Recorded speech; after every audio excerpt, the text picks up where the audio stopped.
All right, guys, welcome back to the Golf Pit, the place where everybody gets better. Today we're down at the short game and we're talking about our pitch. I love this shot because it's so simple when you guys understand it the way we're gonna learn it today. The only thing when I have a 20-yard pitch that I'm thinking about when I am on the course is hitting it solid. It's all about contact, contact, contact.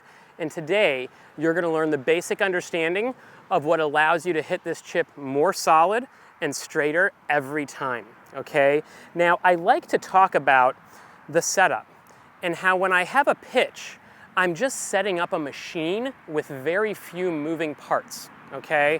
So when we see players who struggle from this distance, there's two big things that come to mind for me.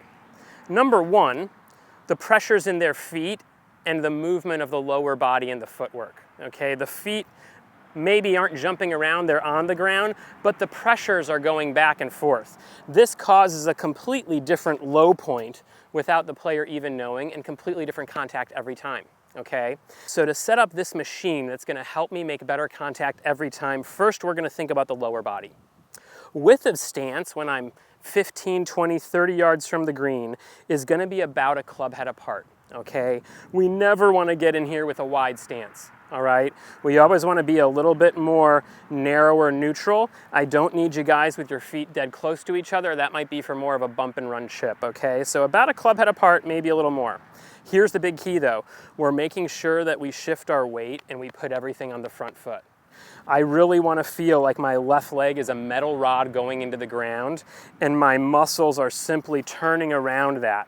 I talk about this like feeling like almost your trail foot is on ice. There's no friction, it's slippery. That's how much pressure is in this front foot, all right?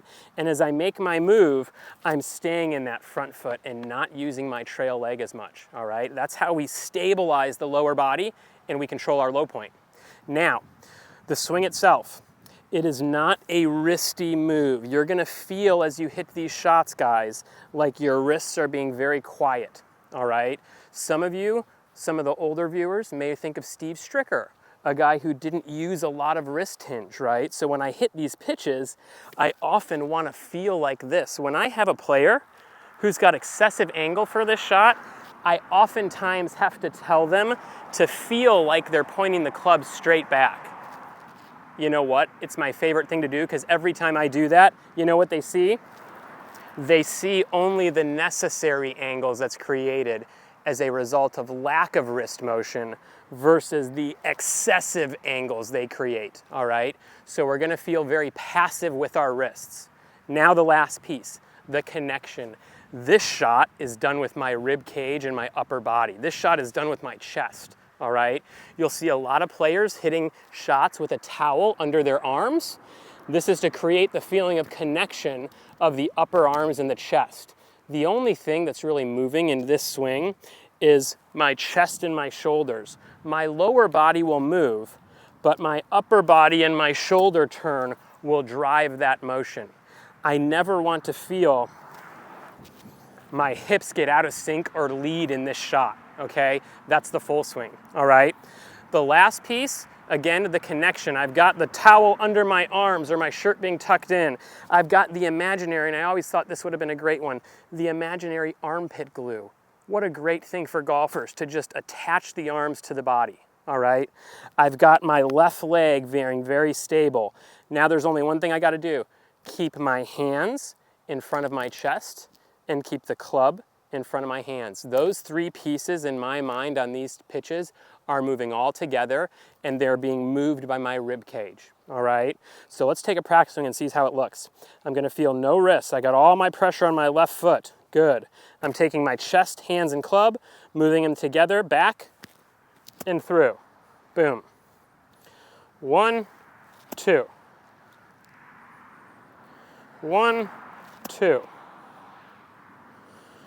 My chest is gonna move my hands and my club. I'm gonna feel like my wrists don't do anything, okay? Rhythm-wise, very simple. You guys heard me say it, 1, 2, right? That's all you gotta do and rehearse to yourselves on these shots. That's the rhythm of a pitch shot. It's very different than a full swing, all right? So here we go. We're getting ready for our first one. Got my feet pretty narrow. Got my weight on my front foot. Got my arms attached to my rib cage and my chest. All right, now I'm gonna get my chest, hands, and club moving together. 1, 2, 1, 2. Solid contact coming out directly at my target.